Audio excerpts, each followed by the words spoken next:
Let's face it, y'all. Hiring sales talent is a real pain in the ass.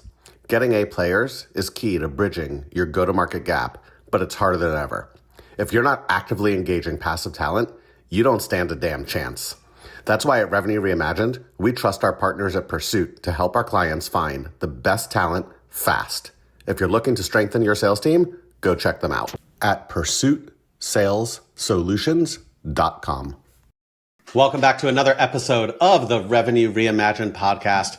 We have, I guess we'll say a friend of the show today, because Warmly is definitely a friend of ARR. We have Max Greenwald, who is the founder and CEO of Warmly, which, if you don't know and you're living under a rock, is an AI sales platform that generates warm leads. He's a first-time founder who spent time at Google, didn't know anything about sales when he started Warmly 5 years ago. And after, we'll say, a few pivots, they've actually hit their stride, have over 300 paying customers who want to use AI and automation to land more sales. We'll talk about this year of clear that you've been doing, that I've been following along with. Max is an avid skier, an ultra marathon and triathlete. So I'm just going to go eat my ice cream in the corner because you're in much better shape than I am. But welcome to the show, Max. So great to be here. Thanks for having me, guys. Max, welcome to the show. And let's start off a little bit differently. So you're an ultra marathoner. You love skiing. What's the parallel between ultra marathoning and founding a tech company? I mean, I think I like that one. I mean, I think it's pretty much there, right? It's just the idea that it's not a sprint, it's a marathon. Probably an ultra marathon can take a lot longer than you think it's going to take. And the other fun analogy that I'll draw is that it's not a race about your endurance; it's a race about your nutrition. And basically, what that means is, as long as you're learning as much as possible every day. And that I'm going to equate to eating right during this race, right? Eating the goos and the gels and the bananas and whatever it takes to like make it to the finish line. You're going to be able to sustain and endure throughout the distance of the race. And I think a lot of people think that it's more of a strength race, right? It's all about if I did enough push-ups, which maybe you could equate to, did I come from the right background? Or, did I practice enough of my swimming laps? And that you can equate to, did I hire amazing people who've been there, done that? But at the end of the day, I think it's more about just learning. And I'm a first-time founder, right? So I'm biased, of course, but I really think it's about nutrition. It's about feeding yourself knowledge day after day, and also not dying is another big one. I think, basically the like classic saying that startups. What is it? It's like startups. The most common way that startups go under is they commit suicide, which basically is the idea that if you're giving up on yourself, if you don't think you're going to succeed, if you let sort of negativity get you down when things aren't easy and going well, which things never are easy and never go well, then really you're going to fall on your own sword. But if you just keep at it, pound the pavement, eat the next banana, eat the next goo or gel, you'll be able to get to the end of the ultramarathon.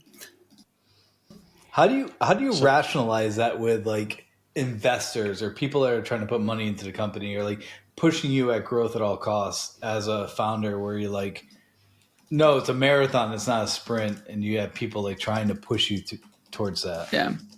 I don't really think the needs and desires of founders and VCs are aligned, and that's one of the hardest pieces to it. I fancy myself a bit of a... Can you just say that one more time for everyone listening? Founders and VCs that's needs, so spot on. They're not aligned. And I don't mind telling VCs that. I mean, one of the things that makes my blood boil a little bit is that any VC, when they give you advice, they're coming from a perspective wanting to make their fund successful. And you might think, oh, well, their investment in us, if we're successful, they'll be successful, so we're all winning. But remember that a VC has 30 investments across their portfolio. And the way their portfolio construction works is they want 23 of those companies to die. They want 4 of those to break even or make a little bit of money. And they want 3 to be huge winners. And to say that again, they want 66%, 70% of their portfolio to die trying to be a unicorn. And I am not diversified. I have one business and I don't want to take a 70% chance that my business is going to die. I want to take a 90% chance that it's going to be moderately successful to maybe a unicorn. And yeah, I'm not here to build a small business. Like, I'm a first time founder. I'm very lucky in that I don't have, not yet at least, like kids, a house, a mortgage. I'm not in debt. Like, I can take risks. So I am taking a big risk. But I'm not going to drive myself off the edge of a cliff the way that I think a lot of VCs will push you to. And so in the analogy that we're talking about, they're expecting a sprint race and I'm expecting an endurance race. And you just have to have an honest conversation with your VC about what that looks like. And I think they've helped me see that I'm not running an ultra marathon. Maybe it's just a marathon, but also it's not I'm just trying to use the analogy. It's not a sprint. It's, it's some sort of distance. And we're 5.5 years in, and I am really grateful to my VCs who came in early while we had our Series A preempted. For 3.5 years, we pivoted around. We had a lot of skepticism. A lot of our VCs, their patience was tried as they were like, we put a lot of money into you. Like, where's your revenue? And we're like, oh, we have to get revenue? Like, that's weird. I'm saying this in the Revenue Reimagined podcast. Yeah. I mean, for us, Revenue Reimagined in the early days was no revenue. That was the reimagined part. But eventually we figured it out. And I think, we're in a very great and lucky position that the last 2 years we went 0 to 1 million in ARR and then 1 to 3. So we just tripled this past year, which was exciting. And we finally figured it out. And I recently posted this on LinkedIn that Warmly is the classic overnight success story. If overnight means 1,861 days, because it's been 5.5 years. And, that's classic. I think that's classic. Like, people don't realize that. They're like, oh, you guys like all of a sudden became, a success. And you're like, yeah, after like I did like blood, sweat, and tears on this thing. Yeah. So let's talk about that for a second though, because I've been following Warmly for a long time. 1,675 days. No. Not quite that long, but long. And the product today is not what the product started out with, or what the product iterated to, or what the product iterated to after that. How did you get, Max, from where you were to where you are now, while at the same time, for lack of better terms, keeping the VCs off your back, right? Because again, like, give me that revenue or you're out. And you're not out, you're still there. You made some great pivots. I'd love to hear a little bit about that. Yeah. So I think keeping in mind that like every pivot we were learning, like if I were to draw a graph of like time and learnings, it's a ultra crazy graph up and to the right? Like we have this coolest curve imaginable. It's not revenue, it's learnings. That's up and to the right from day one. My revenue curve stays incredibly flat for a very long time and then pops up. And then my like just product trajectory curve is just all over the place, ups and downs, pivots, turns, backwards, forwards.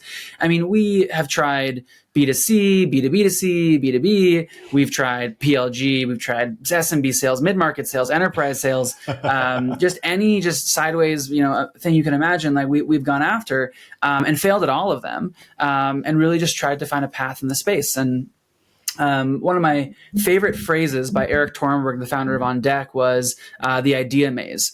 And he says, you're lost in the Minotaur's maze, and it's going to take a long time to get out. And you're going to sound like kind of a crazy person, because one week you're gonna be talking about this one idea and the next week this other idea, and you kind of have to like navigate it all. And I have a couple of like classic tips that I give first time founders for how to navigate the idea maze and figure out the space you want to be in. Warmly, because we're warm and we want to be about connection, we've always been in the space of helping connect sales and marketing people to their best customers. So we've always been in the revenue space. But yeah, we pivoted a whole bunch of times. I mean, the very first idea for Warmly, this is not a joke, was Tinder for co-founders. So my problem was I couldn't find a co-founder. I love it. And so, and I was the CTO to start, built this swipey app where it was like, do you want to be my co-founder? Left swipe, right swipe. And it's a terrible idea for so many reasons, but it got my co-founders now to quit Google and start the business. So it was a good leap of faith. And knowing what I know now, that's the dumbest idea in the world. No one should ever start that. But at least I was too naive then to really know that. So I left my cushy job to start this thing. And then it snowballed from there. And I can tell you the next 7 pivots, but long and the short of it is we tried to figure out what's the best way to connect people. And it turns out that finding more warm leads for salespeople is something they'll pay money for. And I think it's and a lot of money. I think it's important for a lot of people that are potentially listening to this is And I would say this as I learned through my sales leadership journey is I would always ask the founder when I do an interview, how many pivots do you have left with the funding that you have? Because the problem is you're going to have some pivots. And if you don't know how many pivots you have left, like you're going to end up committing, you're going to die somewhere along that line, because what ends up happening a lot of times is, and Adam can probably vouch for this as well, you get brought in to like one or two pivots left. And then it's like, shit, I don't have enough time to pivot. Or they think, hey, you've done sales before at other companies and you've been successful, so you can come in. And it's like, then you look at what's the pipeline look like? What are the conversion rates? What are the, all these metrics that you're running in? You're like, I can't get there in 6 months. Like it's going to take us 6 months to just build that foundational piece to get you to 25% conversion rate from demo to close. Yeah. And they don't understand that. For kind of my founding sales and marketing leaders out there who like to come in at the really early stages and get involved with the company, I think you're asking a very important question here, which is that you should be asking, how much runway do you guys have yet left, and where are you in your product market fit journey, and being savvy, because a lot of founders will be like, oh, we figured it out, we know everything, we have these great customers. Like, no, like they haven't figured it out, and that's okay. But it is important to talk through basically how many pivots left do we have, and knowing that if you only have one bullet left in the chamber, maybe that's okay, and maybe you're willing to take that risk tolerance, but coach that founder to say, please don't try to pivot us halfway through when things aren't looking good. This is like, do or die. And so we're really going to like push it and push through. And some of the best companies in the world have been founded with one bullet left in the chamber. And honestly, one of my VCs once told me, I'm bummed you guys have as much money as you do, because it doesn't make you as hungry as you could be. Because, if you're on your last leg, like you're going to come hell or high water, you're trying your hardest. Yeah. I've heard that. It's funny, like you talked about product market fit, and sadly, the majority of founders that I've spoken with, long before Revenue Reimagined, they all think they have product market fit, but they really don't. From the eyes of a founder who has not had product market fit, and who now clearly has product market fit, how would you describe product market fit? Because it means so many different things to so many different people. I'll give this credit to our seed round investor, James Currier, who describes product market fit as somebody taking their two fingers and shoving them up your nostrils and yanking you forward. And if you aren't being yanked forward with two fingers in your nostrils, you don't have it. And it's some version of like, if you know, and if you don't know, you don't have it. But really, I think it's, you got to break down product and market. Market's easier to figure out because, you can basically understand, is this a growing space? Are there competitors in there? One of the big things that I think a lot of people shy away from is they're like, oh, there's too many competitors in this space. Hell yeah, this is a great space to be in. That means like this thing's working. It means a lot of other idiots out there who figured out all the problems before you got there so that you can be successful. And rarely ever is first to market the one who succeeds. It's always mostly, I think, more like hardest working to market, which is like somebody who puts in the most time and grinds the hardest. But anyway, that aside, market's easier to figure out. Product's tough. And I was actually a product manager at Google. And so I thought that I was good at product. I suck at product. I am not a product person. Wow. And one of my personal journeys and evolutions as a human was realizing that I'm a sales CEO and not a product CEO. And so I am really happy that I delegated product to my other co-founders who are much better at product than I am. But I think I tried for a long time to just sort of go by my gut and be like, these are the features that are going to win. And if we just built this thing, then we're going to be successful. But product fit in the product market fit typically is in the form of how simple can your product be? And can your customers describe what you're doing in a very easy way? And also, especially for B2B, I like the simple mark of, if you had to get rid of 40% of your tech stack today, are we making it or not? And that's just like a pretty easy barometer for like, when things get hard, do I stick around? If you have the product part of product market fit, you're sticky enough that you're sticking around when the budget gets cut. People buy from people. That's why companies who invest in meaningful connections win. The best part, gifting doesn't have to be expensive to drive results, just thoughtful. Sendoso's intelligent gifting platform is designed to boost personalized engagement throughout the entire sales process. Trust me, I led sales for a Sendoso competitor, and I could tell you, no one does gifting better than Sendoso. If you're looking for a proven way to win and retain more customers, visit sendoso.com. Well, I think that leads back into value, right? Like, and I'm sure you're seeing this a lot, like how fast, so if I buy you today, how fast can I get the value?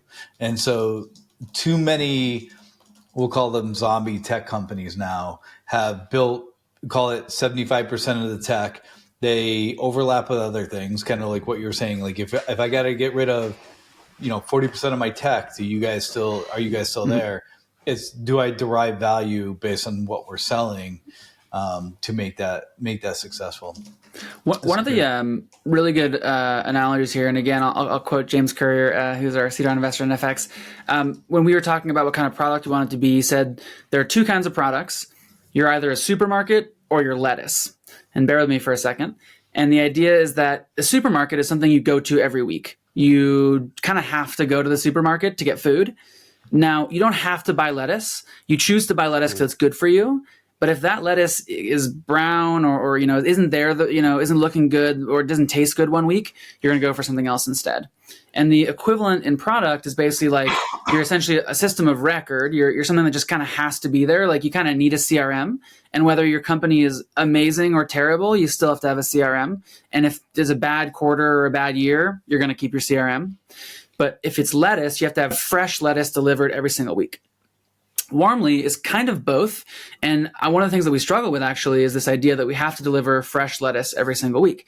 If there's a single week where I don't deliver you warm leads, you're going to cut me, right? You're going to say, well, why would I pay for this thing? I didn't get the fresh lettuce. And so we have to kind of have this balance of like, and we're moving more toward being this orchestration platform where you set up all your workflows for your go-to-market motion, you connect a bunch of stuff, you like orchestrate these leads, et cetera. And by doing so, even if you have a bad month, you're still going to keep Warmly because we're kind of this like core of your like revenue and go-to-market motion. And so it's definitely better to be a grocery store than to be lettuce. It's often easier as a first-time founder or just any founder building a business for the first time to start with lettuce because you can basically find a quick hit feature that's just like, here's quick value, here's quick value, here's quick value. Yeah. But be careful because if you don't deliver quick value every single week, week over week, year after year, then you're going to get cut. So I actually love that analogy. Candidly, I'm going to steal it. And he steals everything. I'll take credit for it. Yeah, I think the way it works is I gave the other guy credit for it, but if you take it, you could take credit. I get credit for it. Yeah, great. But I think it holds very true. At the end of the day, the number one thing we hear from people now that they're concerned with is top of funnel and how do you build pipeline? And like, sure, you might have a shitty quarter, but are we bringing in the leads that we could identify the leads? Maybe you need to change your messaging. Maybe you need to change your process. But at the end of the day, are we getting you the information you need so that you can act on it? Yep. Max, you compete against some of the, I'll say, most well-known names out there. I don't want to say biggest. I'll say well-known. People who are prolific on LinkedIn. I believe I read the other day that you actually met in real life with one of your biggest competitors. Why such a competitive space with people who are so prolific in their brands? So it was something funny to me because about like a year and a half ago, we decided that we'd go pretty hardcore on a LinkedIn social strategy and just being very vocal about what we do. And we're taking a unique approach. I think I do my going clear thing. So I basically transparently share all of our metrics and numbers on LinkedIn and share what I'm learning because I want other people to grow from that. And not other people in our space do that, but they do post on LinkedIn all the time. But I think it just, I don't know what it is, but it's some sort of like everyone caught the bug of, I think we can make money on LinkedIn. And so let's all go into it. So I think that our space in particular, mainly because the number one place that sales and go-to-market people hang out is LinkedIn, all started going pretty deep on it. I think I've been surprised at the number of personality kind of founder types that have emerged. Like I think that by nature, like often a lot of founders aren't very like, kind of forward in their brand and their presence and try to hog the spotlight because they're more like maybe like geeky, right? But actually, you know what? Okay, I'm gonna change it for a second. Here's my hypothesis. I don't know if this is true. My hypothesis is that the founders of the 2010s were more product nerds because like technology was really important. But now that technology is ubiquitous and we have AI and automation, and it's really easy to build tech, I actually think that sales focused founders are coming out of the woodwork, and sales and go to market kind of like more social type founders are coming out of the woodwork in the 2020s that are here to take advantage of the ease of creating software. And their strong suit is something that's yet to be seen, which is just an absolute dagger of, an ability to crush it on the sales and marketing side. So that's my hypothesis as to why that we might be seeing that. But otherwise, I would just say we're in one of the hottest spaces in revenue technology, and I think that if you're starting out today, why wouldn't you build in the red hot ocean of where things are frothy and where people are putting money toward? Yeah, I think like every batch, every YC batch, I look at the list of companies, and there's like 6 companies whose tagline is literally our tagline, and they're like doing exactly what we're doing. And yeah, I mean, it's getting easier and easier to get started, which is maybe good for the world, but bad for sort of competitive advantages and moats in starting companies. And so where are you going to win? Well, you're going to win on brand, which means I can kind of understand why some of these people are trying to build and develop their brand. And you'll win on just hustle and hard work. So yeah, I'm in a very crowded space. A lot of those people are also posting on LinkedIn. I respect them. I read all their stuff. I hit follow on their things. And yeah, it's my morning coffee. And I wake up in the morning, I roll out of bed and look at what frickin' Adam Robinson's posted next. And it's like, damn it, I should have posted something like that. And yeah, I want to be friends with them too, because I don't know. I'm one of those like rocking chair people where it's like when I sit back in my rocking chair and I'm like 100 years old, or maybe 150 if we can live that long with all the advancements in health stuff. But I want to look back and like be kind of amused that like I went to war with against some of these great people that I respect and admire, and feel like it was a fight worth fighting because it was fun in the arena. I'm with you, man. Some of the people I'm closest to are direct competitors, and there's times where we might not be the right fit and we'll send them business and vice versa. But at the end of the day, like there's enough business out there that I don't need to be an ass to you just because you compete with me. Yeah. Like, let's compete and may the best person win. I mean, Dale and I started by us competing and my winning. I have to bring that up every chance I get. But here we are. He dodged a bullet. I say it every time. Dale, you got to respond to that, man. He outflanked me. Hey, look I'm not too proud to say he outflanked me. I was not getting on a plane. But you won in the long run. I was not getting on a plane to fly all the way out to where you need to be. But is this like a tortoise and the hare thing where like Adam came out fast, but the tortoise won in the long run? Well, it's funny because I started doing fractional or like consulting like 2 years ago, and then like I was when after this whole incident happened, Adam, like it was the same thing. 6 months in, 11 million in Series A funding, no product. 16 million selling vaporware. But the same thing, literally selling Figma. We'd go in and we'd be like, this isn't going to make it. So I just told him like, come outside and like do what you do best, but do it for more than one founder. And that's kind of how it all started off. But one of the things that I've been curious about, because Melissa's a big, we're friends with Melissa Gaglione, and I saw the video that you guys, the video you guys did in Tampa or wherever you guys did that video. So I'm curious, like, where's the cowboy, the hat, the whole process? Like, give the audience a little bit of the background. Yeah, I mean, I think there's an explicit conversation where we wanted to figure out what our brand was and kind of stick true to it. I think that there's this kind of rebel spirit within Warmly of never giving up, of being a bit of the outsider, of kind of watching and waiting for a moment to strike. And I think everyone wants to root for an underdog story. And there's just something about cowboy energy that I think embodies that really well. The cowboy thing was first brought on by our head of revenue, Keegan Otter, who's dubbed himself a software cowboy, which I love. I grew up in Colorado. Was that pre-Warmly or because of Warmly? So when we first joined, we said that we were going to be changing our names on LinkedIn to include a couple more words to just stand out, like in the text. Sure. Some people put like an emoji or whatever. I lowercase my first letter of my first and last name to kind of just throw people off a little bit, just because it stands out a little more. That automation really well. Yeah. So I changed my name on LinkedIn to Max Greenwald, sales founder, and then I needed to get verified, and I knew that was going to improve my stats. And so I had to they were like, unless your ID says sales founder on it, you can't like have that. And I was like, oh, fine. So I like removed that. And so now I'm just Max Greenwald. And then Keegan was able to get verified, I think, through his school ID or something. So he didn't need is okay if he had a longer name. So he made his the software cowboy, and then it's sort of stuck ever since.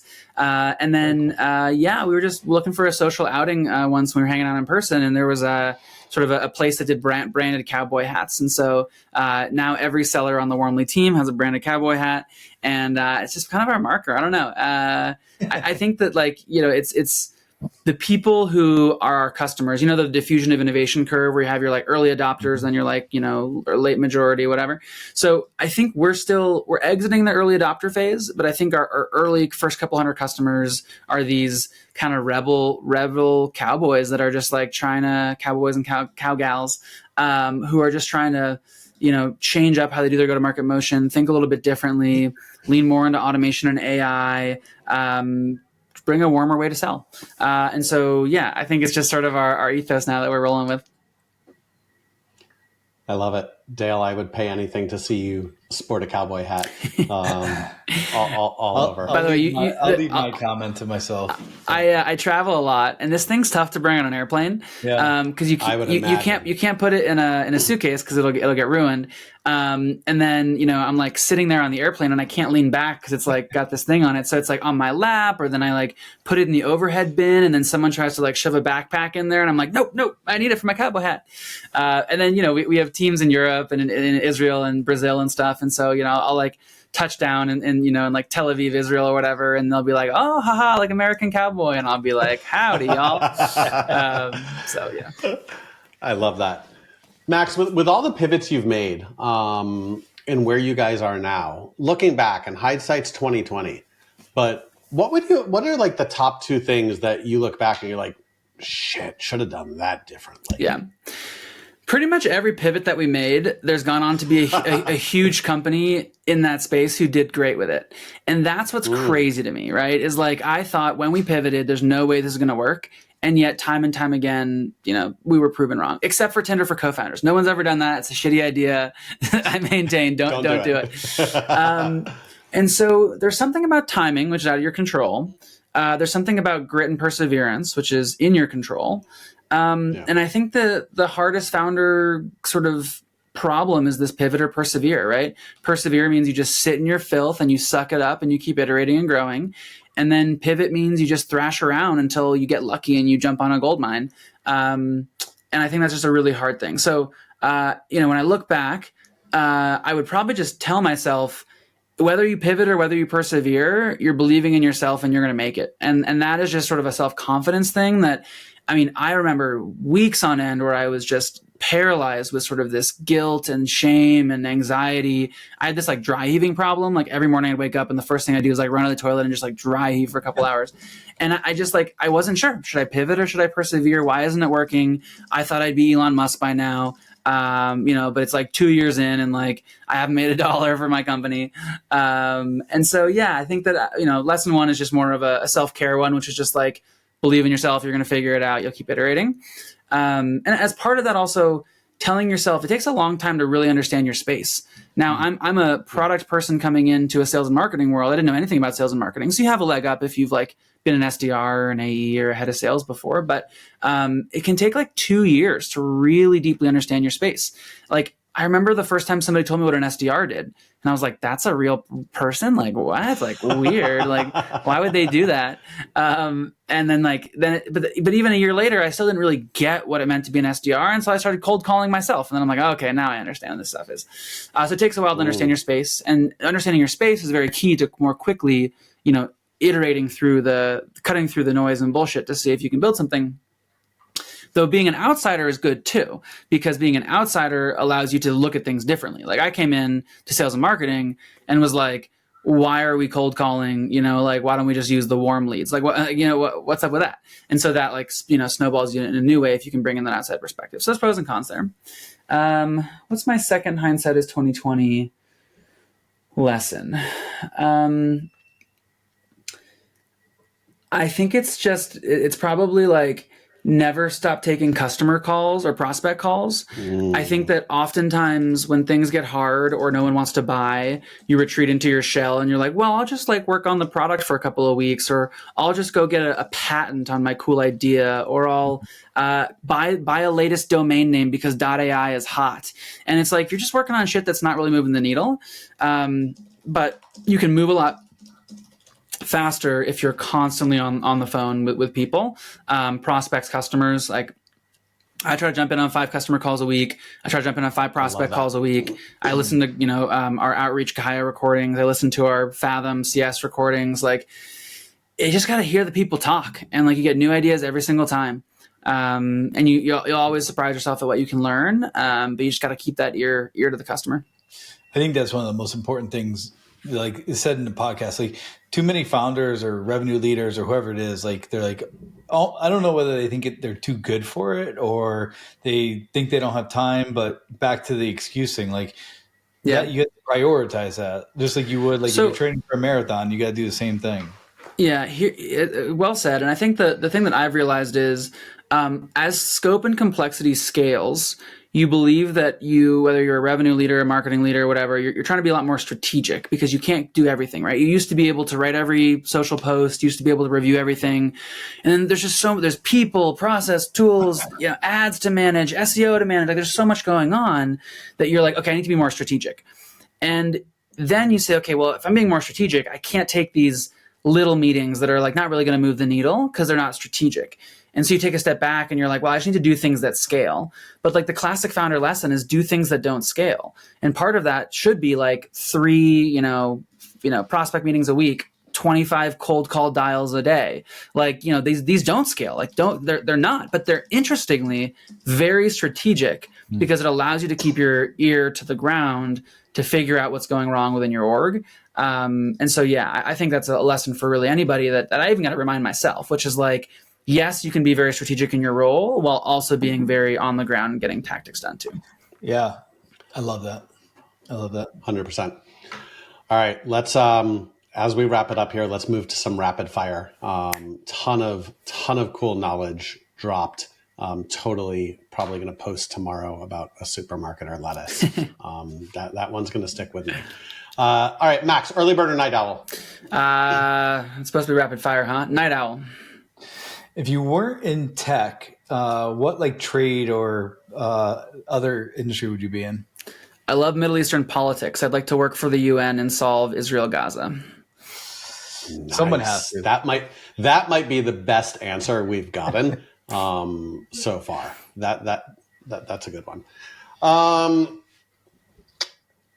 What's your favorite guilty pleasure snack? Ooh, candied pineapple.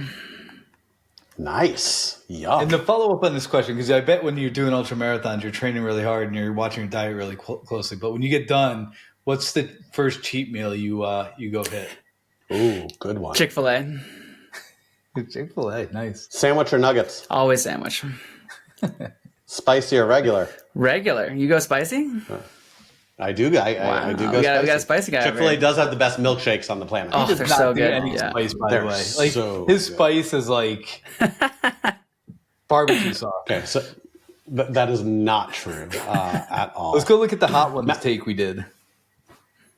Yeah, stop. Max, what's the most used emoji in your work Slack? I don't think you're going to be surprised to hear that it's the cowboy emoji. You guys have the cowboy hat? Yeah. I love it. Awesome. Last one. Let's wrap this up. Dream vacation destination. Ooh, Iceland. Iceland. Nice. Very cool. Very cool.